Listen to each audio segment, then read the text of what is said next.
everyone, Nev here, and today I am doing the part 2 of all the decks that I received in 2022. So I have my list here, and this is part 2, so if you have not watched part 1, I'll put a card pop up for that. Go ahead and watch that there. So yeah, I have made my list here. I've got 26 on here, but I actually remembered one that I forgot about. So there's actually 27. And I did 12 of them yesterday, and I could have split that up 13 and 13, though 13 and 14. But the next one on my list was actually a 3-deck thing, so I decided to just do 12 in the first video and 14 in the next, but there is actually 15 now. All right, so the first one is a 3-deck system, and this is the Bestiary, the Herbiary, and the Crystallary. Illustrated Bestiary, illustrated Herbiary, and illustrated Crystallary. So yeah, these Oracle decks are just gorgeous, and I knew I wanted to get all 3 decks. And here is the matching that I did on the bags. I tried to make the animal one have like an animal on it, obviously. And the herb one, it's kind of, well, the crystal one does have flowers too, and so does this one. They all 3 have flowers, so they all have plants. This one has crystals, and this one just has a general divination tool. I just put it's a planchette from a Ouija board, and that was really just because all of the designs had flowers in them. So yeah, so there's the herbiary, and finally the crystallary. And I tried to use the same colors for each, kind of an orange, aqua color, and a purple, and just changed out which ones I used for each thing. So there we go. All right, so these ones, they're really, really beautiful. Let me get them all out. Okay, got them all out here. They each have a booklet that goes with each deck. All right. And the backs all match because you can put these all into one mega deck if you so choose. I keep them separate, I think. I think I kind of prefer them that way. Now, I will say, like, the artwork on these cards are absolutely fantastic. They're right up my alley, and, like, it's just absolutely gorgeous. I think the only... I haven't used these as much as I would have liked. And I think, look how beautiful that one is. Like, these are so, so pretty.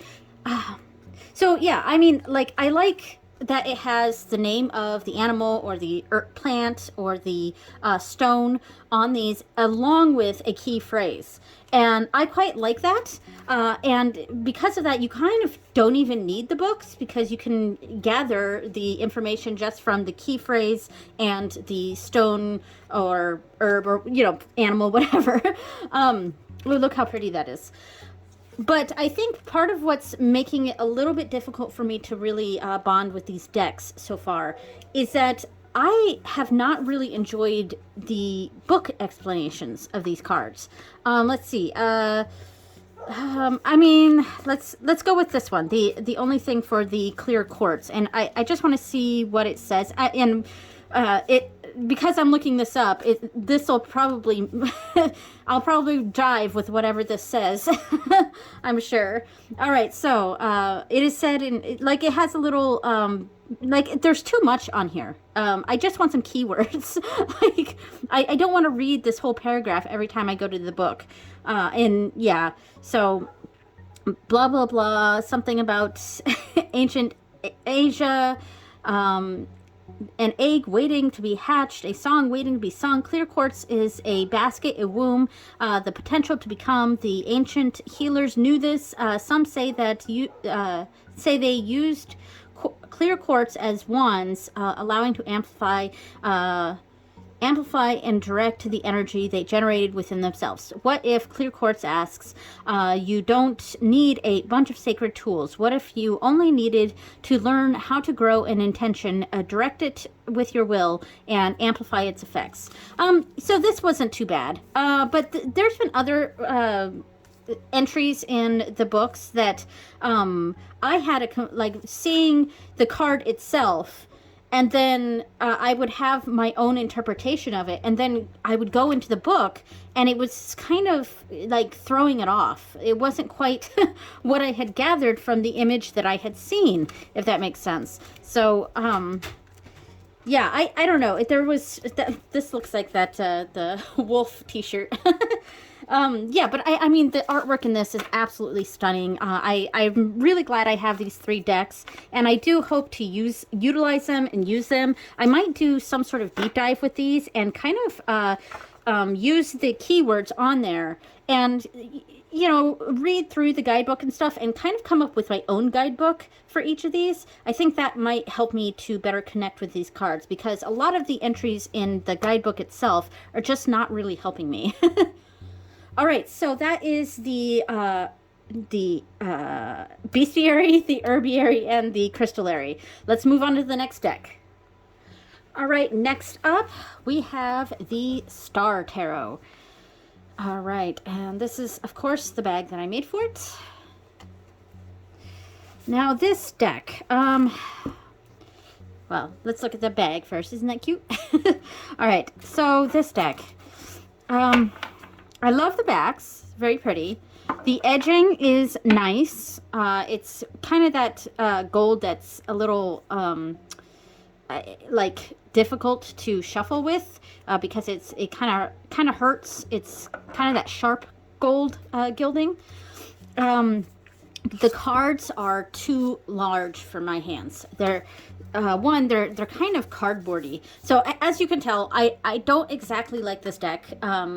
It is fairly brand new to my collection, obviously, but I feel like I need to really get to know this deck because and here was my inspiration card for the bag. Nice, huh?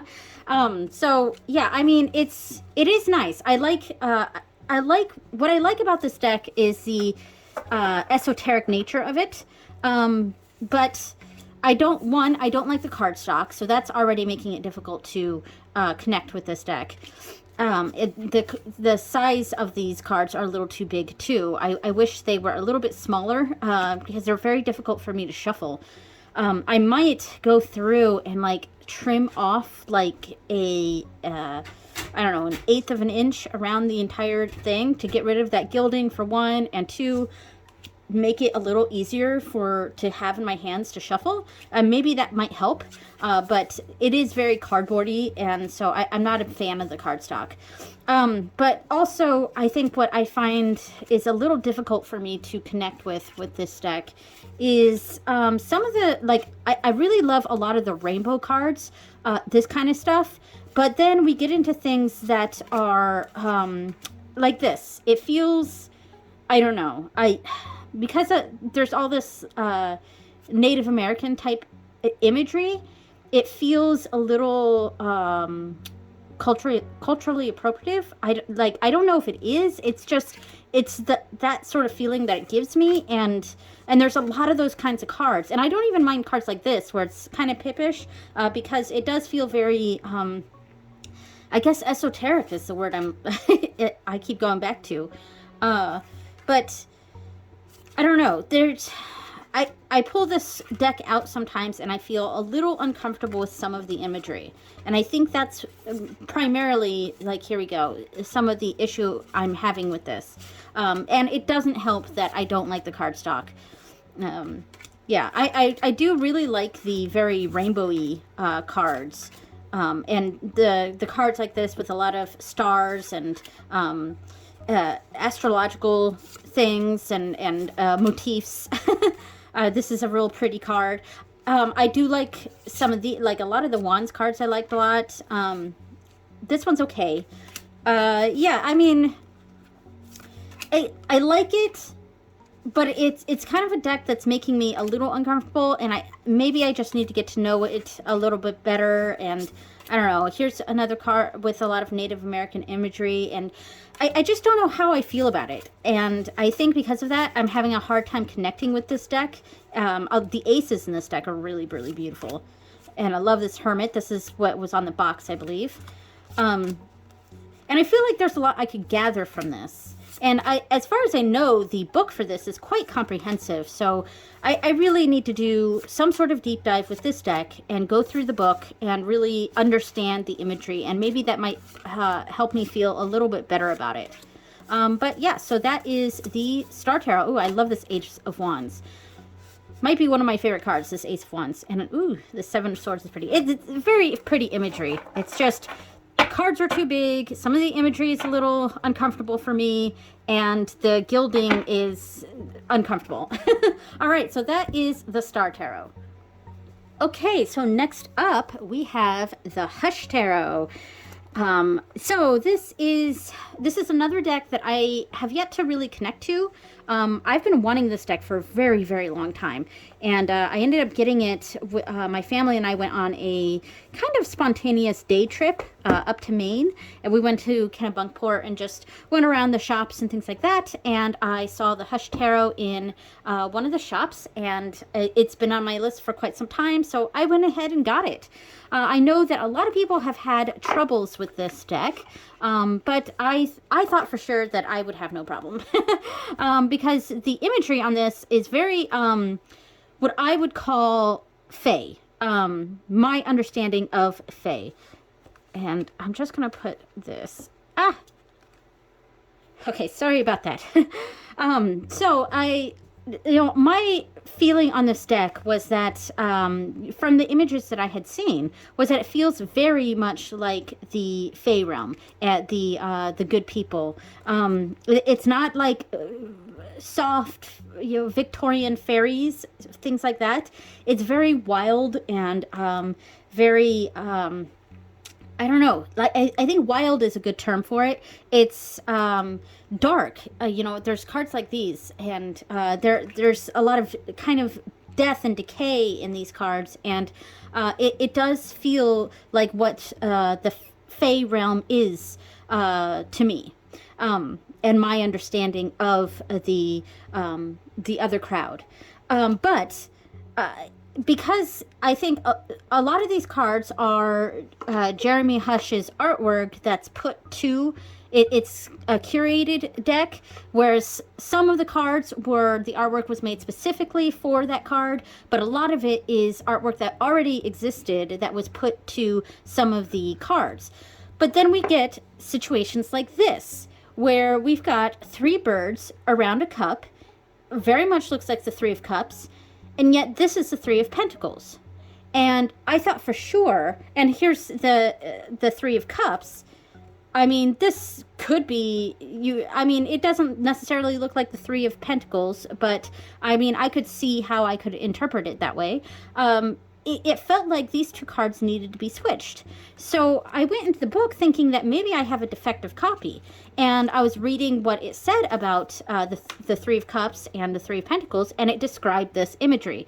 And in the sense of this was supposed to represent the Three of Pentacles.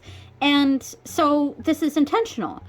And that really confused me because there's a few cards in this deck that feel like they don't belong with that particular card, if that makes sense. And because of that, I've just had a very difficult time really connecting with this, because we've got cards that don't feel like they belong. But I see cards like this that are absolutely stunning, and it's dark and it's creepy, and it feels like, to me, what the Fae realm is. And I love this one too, the Ace of Swords. Yeah, so I really, really want to connect with this deck, and more so than the Star Tarot.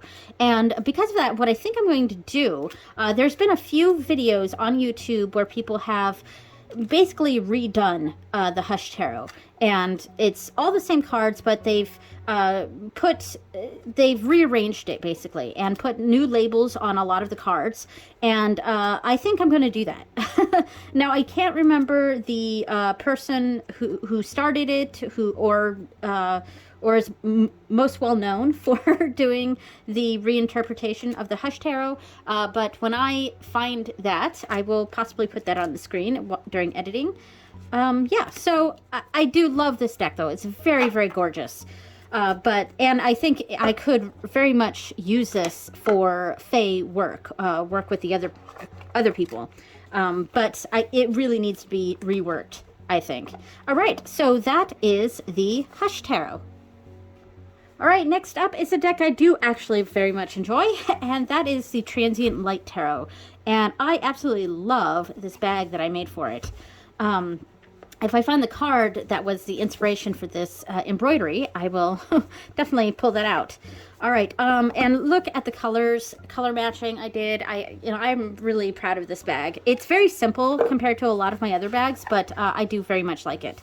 So this does have 3 extra cards, the past, present, and future cards. There we go. I'll put those away. And it comes with a book, very nice book. And the cards themselves. Here's the backs. Very nice. Almost like, an hourglass. There we go. All right. And I love the art on this deck. It's fantastic. I'm just going to bring it up close a little bit. Yeah, it's very simple, and this deck does take out gender, and which kind of gives it an extra meaning with Transient Light, because we have Crown for Kings, I believe, and Keepers for Queens. And I will say Keepers for Queens has been a little confusing to me because it kind of goes against my,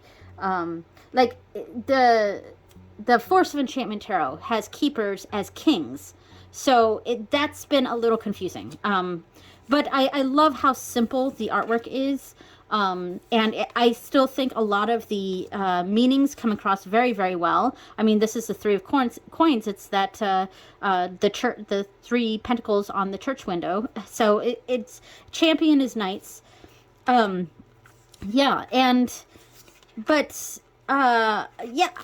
just, and I think I really connect with that limited color palette sort of energy when it comes to decks. I find that I get a lot of meaning out of limited colors, if that makes sense. And this is a little opposite to that Star Tarot, which has a lot of colors, and I actually really loved the ones with a lot of colors. So I like, what I figured out that I tend to really like with decks is I like bold colors, and I also like limited colors. And sometimes when things can get a little too busy, it can get a little lost. But I believe my inspiration for the bag was the Queen of Wands, which was the Keeper of Wands. I do find, Apprentice is Page. I do find it does slightly annoy me when decks rename cards, because it just can get a little confusing. And I understand the reason for it. Here's Keeper of Swords. So that's the Queen. I understand why they do it. It's just, it can get really confusing.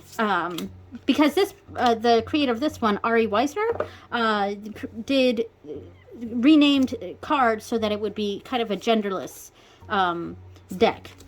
Oh, where is that one? I'm going to find it. Oh, here it is. Keeper of Vessels. So this was my main inspiration for the bag, and I really liked it because this has a key and a heart, and this heart is made out of wood, and it's got a keyhole in there, whereas this is just an actual heart, but both of these is a heart and a key. And I thought, when I found this design, I thought this was perfect. So yeah, so that is the Transient Light Tarot, and it's one of my faves, I think, for 2022. All right, next deck.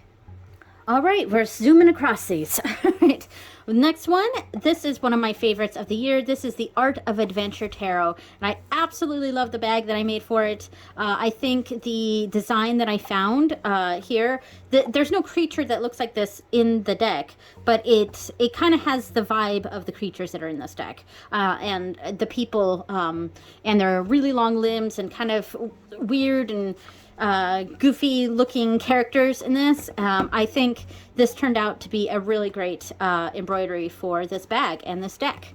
All right, and I think I did a really nice job color matching. I mean, look at the backs of this. What do you think? And then with the bright pink, like a magenta color. Yeah, I really like it. All right, it comes with a little white book here.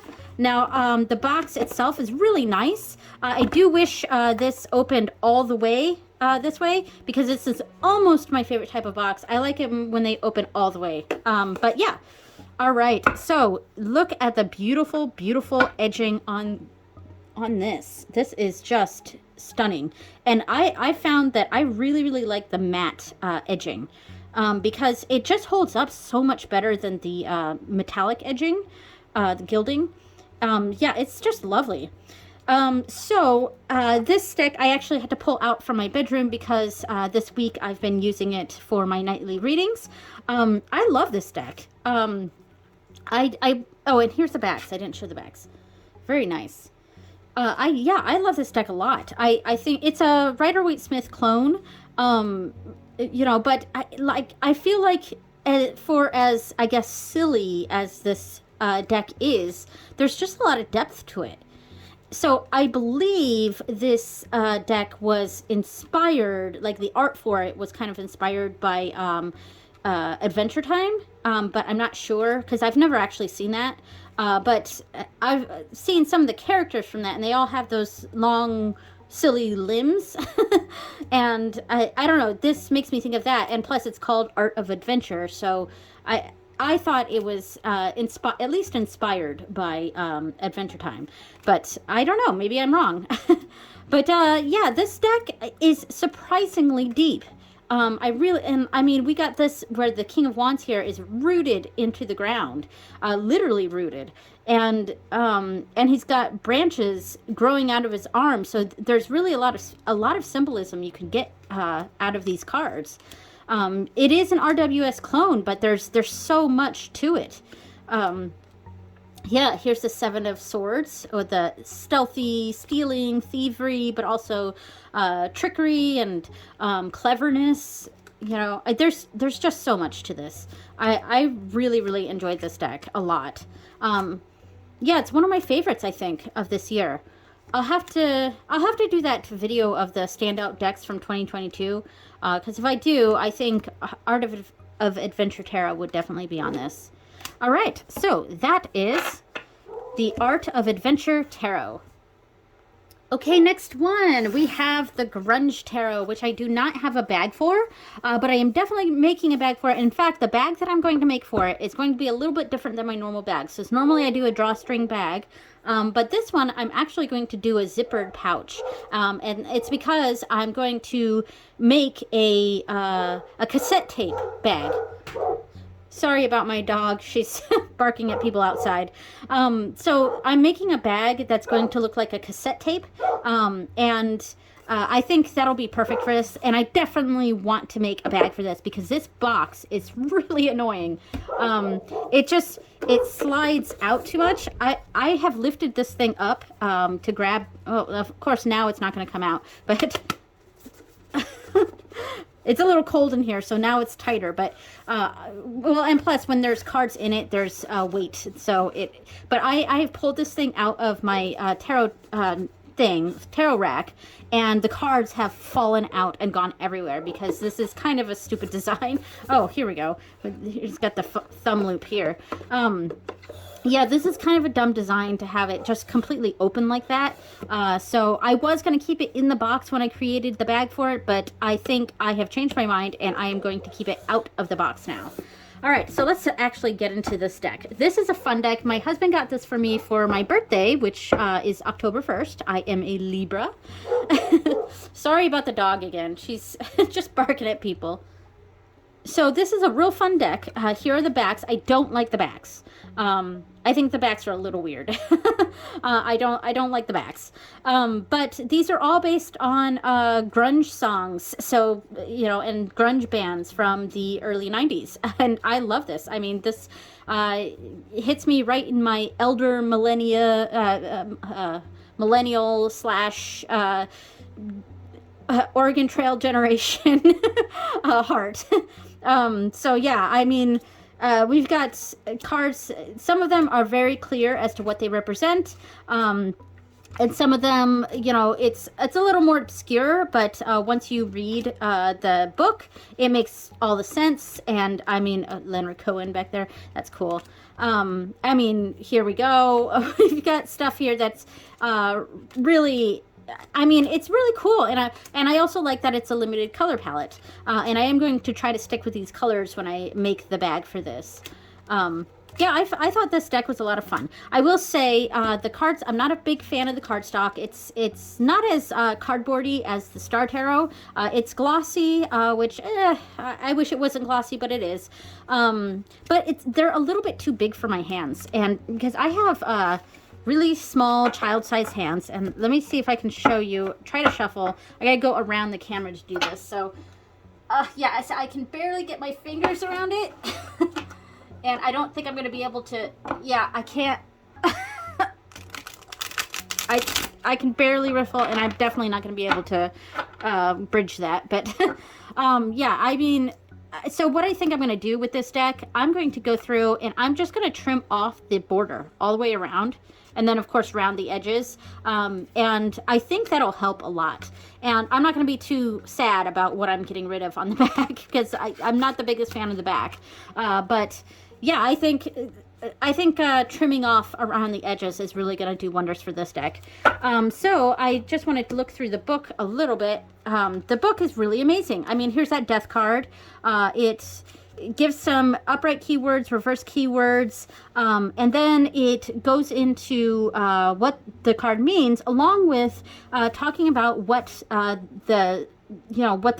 the imagery represents, like what the mad seasons wake up. Yeah, it's really cool. Let's see, Hermit here. It says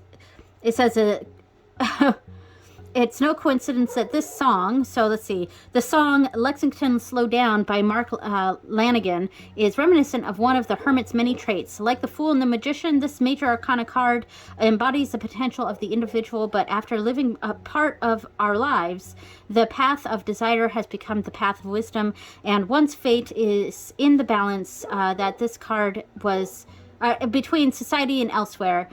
It is no coincidence that this card was released in the decade after grunge, when Kurt Cobain and Lane Staley were already dead, and the era of fragile and intense rock stars appeared to have died with them.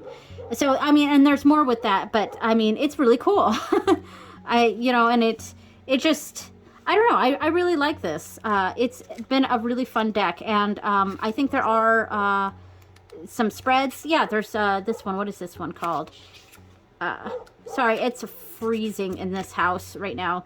So a basic spread, so not much to that. So yeah, I thought maybe there was a grunge specific spread. Oh, and it talks about the discography. So what's on each card there, which is super cool. Yeah, I love that. This has been a really fun deck for sure. All right, so that was the Grunge Tarot. Okay, so I'm trying to go a little faster here. All right, so the next deck is the Endless Oracle, and I have got to say, this has kind of turned out to be one of my favorite Oracle decks, and it might even be my favorite Oracle deck. So this was a Kickstarter. It is done by Eric Mai, or Mail. I don't know how to pronounce that. But he also did the Inkwitch Tarot and the Paper Lenormand, I believe. And these are fantastic. Here's the bags, very nice. I have yet to make a bag for this, but I will get there.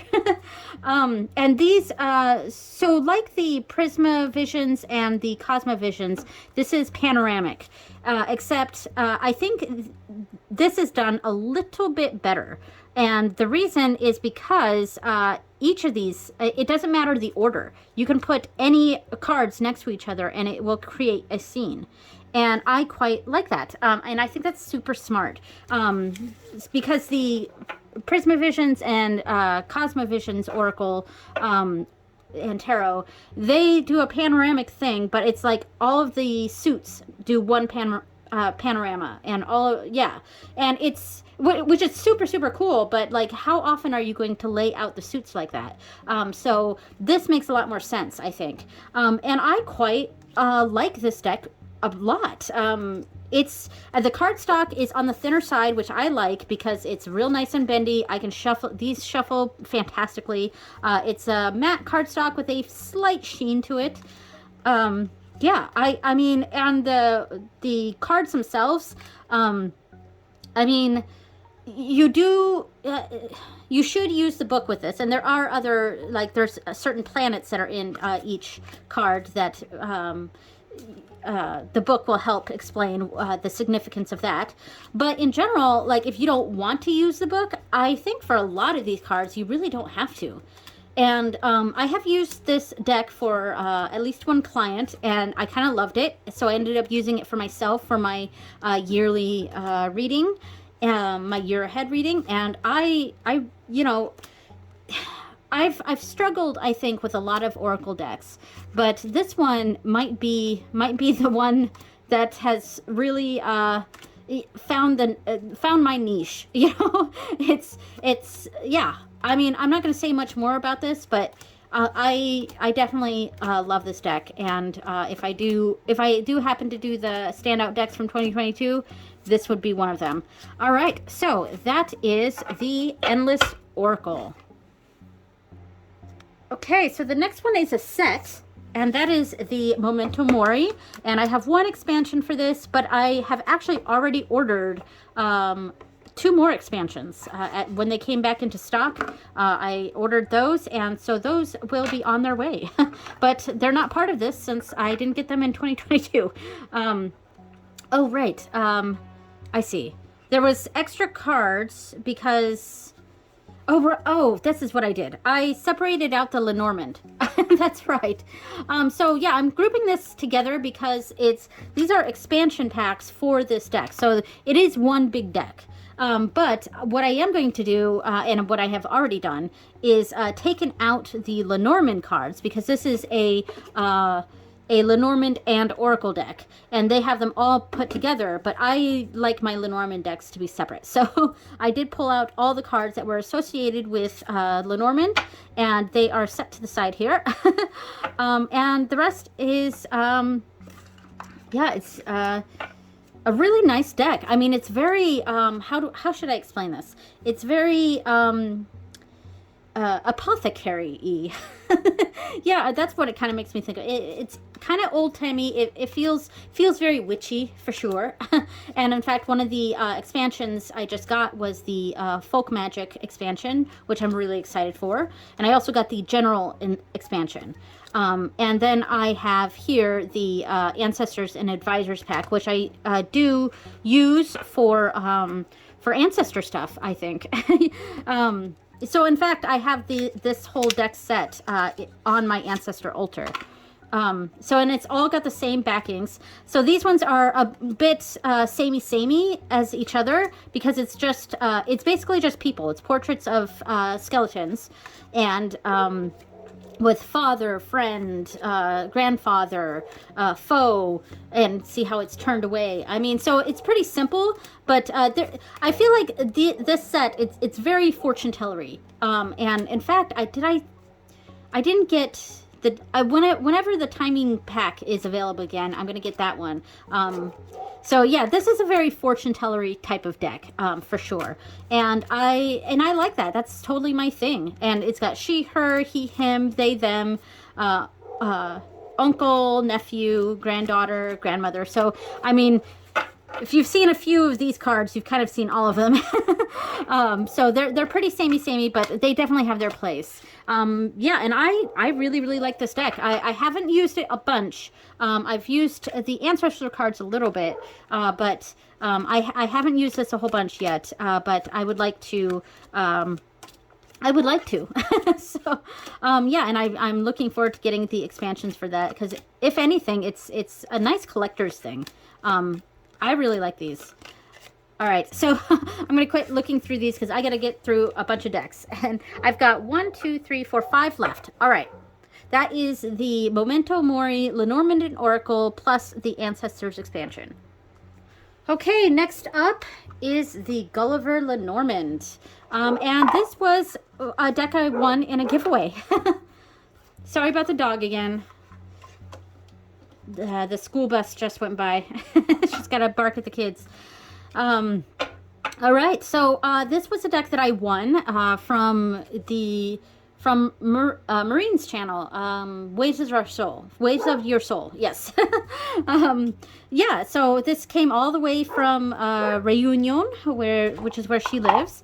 I love this deck. I actually used this for a client recently, and I liked, and it, you know, it was a very meaningful reading, I think. Yeah, I mean, it's a typical Lenormand. There's not a whole lot to it. It's black and white with the numbers themselves are in like a gold color, and the suits are red or black. Yes, and the backs are black and white with a gold center, and the edging is kind of this dull silver. I didn't even notice the edging at first when I started going through this deck, and then I was like, oh wait, there's like a shine to the edging here. It's really nice little Lenormand here. I think it's a little taller for my taste. I do like but I like the width of it a lot. I do like my Lenormands to be on the small side. Then one of the other Lenormands that I pull out for this is the right size for me. But yeah, this is not a whole lot to say about this. It's a really competent Lenormand deck. Clear imagery. I immediately know what each card is. Yeah, really nice. I believe the booklet is in English and French. Or is it? No, it's just in French. So the booklet's in French. Which is just fine to me. Very nice. All right, so that was the Gulliver Lenormand. Okay, next up is probably one of my favorites. That is the Star Trek Tarot. I'm so excited about this one. I got this for Christmas. So we're at the end of the year here. So some of these last few decks are ones that I have already shared on the site and on my YouTube channel, and fairly recently too. So these are... I will go fast, okay? I will go fast. I won't even pull out the book for these. But this is fantastic. And this is so much better than I think it's Inside Editions that does the Next Generation deck that's on Amazon, the mass market one. This is a independent deck done by, I think it was Mark Adam Baum, I believe his name was. Yes, so, and he actually got the licensing for this, so it is a licensed deck, but it's an independent deck, not a mass market deck, like the TNG one is, and this is fantastic. I mean, we get full scenes instead of pips, whereas with the TNG deck, if you look at that one, it's got the lazy pips, and honestly, I'm probably still going to end up getting that deck because I am a massive Trekkie, even though I'm wearing a Doctor Who sweater, but I would love a Doctor Who deck. That would be awesome. Yeah, I'm a massive Trekkie. I love this 10 of coins. So cool. The tribbles. So I've always wanted a really good Star Trek deck, and this is a really good Star Trek deck. I really hope that Mark Adam Baum comes up with is able to do the other Star Treks, or maybe he could even do a Stargate deck or a Doctor Who deck. You know, yeah. So I mean, this is fantastic. I love it. Really, really good. Each card is represented by an episode of here. Of course, we have the Ace of Rods is the Gorn here from the episode Arena. It's got stardate information, the episode number. It's got astrological information. Yeah, I think this is awesome. You know, I'm really, really impressed with this. He obviously knows Star Trek and he knows tarot, and the book is really nice too. I'm not going to pull out the book. I just went through this deck. You can check it out on my channel. So anyway, that is the awesome Star Trek Tarot. Okay, next up we have another Lenormand, and this is the Steampunk Lenormand. My husband got this for me. He also got me the Star Trek Tarot. He spoils me. So this deck is super cool, but I have some issues with it. Here's the backs, which are okay. It's one of my issues with the backs is one of the issues I have with the deck in general. It's too busy. There's just too much going on here. Yeah, and I think that's true of these cards. They're really cool. I love these. They're fantastic, but they're just, one, they're gigantic. I mean, let me go grab that Gulliver Lenormand real quick. I even said that this was a little too large, just slightly too large for me for when it comes to Lenormand. And this is like, look at this thing. It's gigantic. And one of the other decks, I'm going to keep this deck out to show the size difference between this one and the other two decks I have. But yeah, I mean, it's just entirely too large for a Lenormand deck. Lenormand needs to be... I think the Lenormand needs to be smaller than Tarot. This is like Oracle deck size. And it's just massive.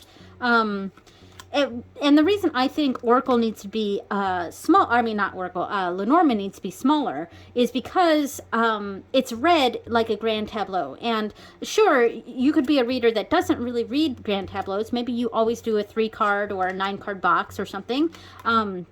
But it's meant to be read like in a full grand tableau, and the 3 cards and the 6-card readings and the 9-card boxes are all snapshots of the grand tableau, and because of that, it's best if Lenormand is smaller so that you can fit a lot more cards on the table. So yeah, I mean, I do like this whip/broom card a lot because it has both the whip and the broom. So there's a lot that I really, really like about this deck. I like the imagery and stuff, but there's way too much gears going on. In fact, I could chop this down to just like this much. I would lose the number, though. Yeah, I would lose the number if I chopped it down, but these cards are just massive. Way too large for a Lenormand deck, and that's my primary issue. And the other issue is that it's just too busy. There's way too much going on. We don't need all this crap going on around this border of gears. I mean, I know it's steampunk, but like, tone down the gears a bit.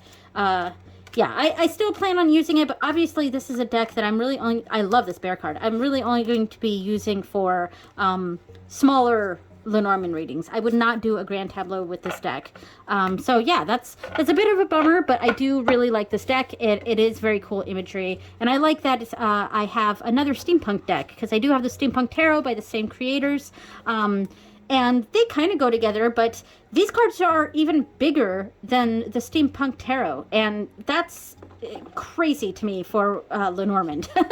All right, so that is the Steampunk Lenormand, and I am going to keep this out because I'm going to show the size difference with the last 2 decks here. All right, so the next one is Yuletide Tales Lenormand, and here we have another Lenormand, and this is the perfect size. This is a fantastically sized Lenormand deck, and I think it's typical bridge size. It might be poker sized, but I mean, let me just pull out one of these cards here of the Steampunk Lenormand so I can show the size difference. Like, look at that. This is how much, like, if I cut down to this size, I mean, I guess I could go a little larger on this Steampunk Lenormand, but like, that's how I would cut it down to. You know. Yeah, and I'm gonna keep this out because the last deck is really tiny. So this is a fantastic deck, the Yuletide Tales Lenormand. It's based off of various, mostly European folk tales. A lot of it's Slavic. There's some Germanic stuff in here, and here's all the information on the cards. And each card gives a little summary of what is being depicted in the card itself, and the tale of it, plus the typical Lenormand reading for that card. So we have the Witch for Rider, this for Clover, and these are actual things, and I like how there's some cards that are a little bit more macabre, because it is fair, like folk tales, and folk tales aren't all, you know, pretty things. You know, there's a lot of death and decay and things like that in folk tales, and this is Heart, where it's got mistletoe. So I mean, some of the choices are really smart, and then some of the things I just wish were a little bit different with this deck. For Moon, I do wish it was just this moon, just enlarged. I like the rabbit jumping over the moon here, but and I would like it more if the I'm actually on the moon right here. If it referenced this, if it said why they chose a rabbit for this, and I was expecting that when I looked up the meaning for the moon on this one, but it didn't have that. It just says during ancient Yule rituals, pagans worshipped lunar energy and believed that the moon would give birth to the sun. Nothing about the rabbit here. I mean, I guess you could put a level of fertility to that, but I don't know. The rabbit just seems out of place with this particular card. But there's a few instances of that in this deck, so it's not perfect. But it's still really, really nice. And I love having a Christmas deck. I love the snake card. I do wish the snake was more prominent, but I like that it's being depicted by this like devilish woman, because that is another sort of interpretation of the snake, especially in relationship readings or love triangle readings. The snake is often used as the card that represents the other woman or the other man or basically the other person in a relationship issue. And so I do like that they have a woman, a devilish looking woman represented here. I just wish the snake was a little more prominent. And of course there's Krampus for the whip. So it's a really cool deck. I like that it's a Yule goat called Courier for the stork. And I believe this is dog if they have wolf. This is the card that I dislike. It is Scythe. And I can see why there's no scythe in this picture, but all three of these women have their heads chopped off. So I get the meaning there. And that would have been totally fine if the meanings in the cards, in the information cards, reference this. But the story in the cards is, it talks about... let me see if I can find it, because it was so confusing. Because Scythe, here we go. First of all, it's called Father Time. Okay, that's a little confusing. And it says, Kronos, the Greek god of time, is often personified as Father Time during the holidays. He is seen as an old man holding a harvester's sickle. During the holidays, Father Time represents the old year, and he hands over his duties of time to the new year. I don't see how this image represents that at all. Like, I understand how this could represent Scythe, but the information doesn't go along with the imagery. So this is the only card that I actually dislike because of that. But yeah, in general, I think this is a lovely, lovely deck, and I'm really interested. This is my favorite one, the Beast, with the Yeti. I'm really interested in getting her other decks. I forgot to say the name of the creator. This is Faina, I think Faina Laura. I'm not finding her name on the box here. Oh, right here. It's right here, by Faina Laura. So yeah, her work is beautiful, and her other decks look fantastic, and I'm really interested in getting some of them. And I do really, really like this deck, and it's a perfect size. Fantastic size for a Lenormand deck. All right, so that was the Yuletide Tales Lenormand. Okay, so I thought we were at our final deck, but actually I forgot about a deck. So I just grabbed that other deck, and we're going to do another one after this. Okay, so this one here is the Alice tea reading cards. And these are, look how tiny these are. They're so little. Like, I have small child-sized hands, and look at these cards. They're so tiny. And this goes along with the, this came from Tea with Karen, and it went along with the Alice in Wonderland tea leaf reading teacup set. So yeah, and my husband got this for me for Christmas. My husband gets me a lot of things. So look, the reason why I kept this one out here was just to show the massive size difference between the Steampunk Lenormand, let's use the back of it, and these little Alice tea leaf reading cards. Like, look at that. That is insane. All right, so there's not much to really go over with these. These are basically just the symbols on the cup in card form, and they're really great. I mean, there's not a whole lot to this, and I'm not gonna spend too long on this, but yeah, it's really helpful, because what I did for my tea leaf reading, I'm gonna try to do one at least one a month, basically in my month ahead reading. It's gonna be a tea leaf reading, and I'm gonna do the what I did and what I'm going to continue doing is I made a cup of tea in the cup and sipped and did all that stuff and tipped it over, yada yada. And where the leaves fell, I took a quick snapshot of it so that in case anything slid down or whatever, I had a snapshot of the cup right away. And I pulled out any card that there was tea on. And then, and if there were tea that was touching two different symbols, like, so let's say it's touched both the Queen and King of Hearts, so I don't know if they're actually next to each other in the cup, but you know. So if they're, like, let's say there was a little bit of tea on the Frog Footman, a little bit of tea on the Pocket Watch, and some tea that connected both the Queen and King. I would pull a tarot card for each of these. I'd pull these out and have them right here and have them as a kind of a position. And then I would pull out my Wonderworld Tarot, which I featured in the last video, and pull out a card for each to kind of get a further meaning. So yeah, I mean, and I actually really like that. So I find these cards quite useful.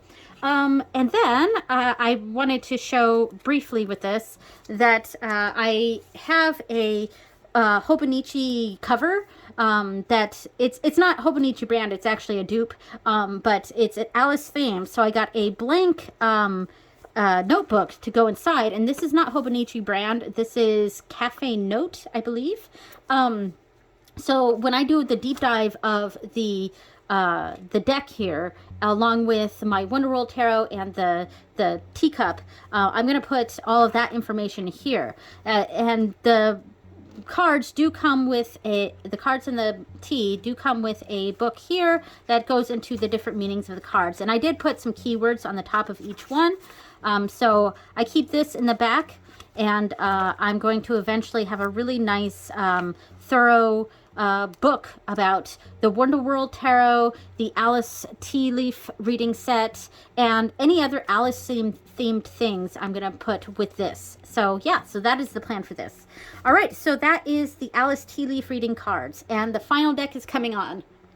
Okay, so the final deck, this is not the Seed and Sickle. This is the bag that came with my the limited edition version that I got. I forgot to show this because this was a limited edition deck that came with this was an exclusive deck that came with the limited edition Seed and Sickle. And when I was going over that one, that was the first deck that I got of the year, but I completely forgot that it came with an add-on deck here. And this is the Citadel deck, and it is the kind of precursor to the people who created the Citadel deck. I think it's Fez Inkwright. This is through Liminal 11, but they created a whole new deck. It's kind of an expanded version of the Citadel deck that is a larger size. So instead of this hexagram shape, I think it's an octagon with elongated sides like that. And I do believe it has all the same cards. I mean, look how fantastic these are. And I use this deck for ancestor stuff. The archetypes really help with that. So yeah, I mean, this is a really fun deck. It's just got all sorts of different archetypes. The Walker, the Sentinel, the Witch. And I think there's a lot of depth to this, actually. And you could use it for non-divinatory reason things like storytelling or maybe D&D, something like that. You could use this for all sorts of things. Yeah, it's a really, really neat deck. So I did forget about this because it came in with the Seed and Sickle, and I don't use this deck a lot, but I have used this especially for ancestor stuff. In fact, I have some ancestor reading ancestor work on my channel, and if I remember, I'll post either the playlist or something like that in the card pop-up, and I did use this deck for that.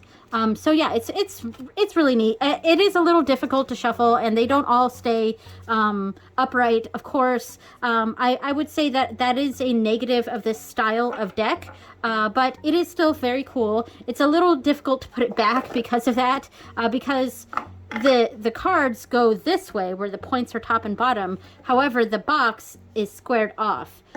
which makes sense because it's got to sit there, but that means the card's got to go in there sideways. And the book for it is very nice. I mean, it's just a little booklet. But yeah, so there we go. That is now officially all of the decks that I got in 2022.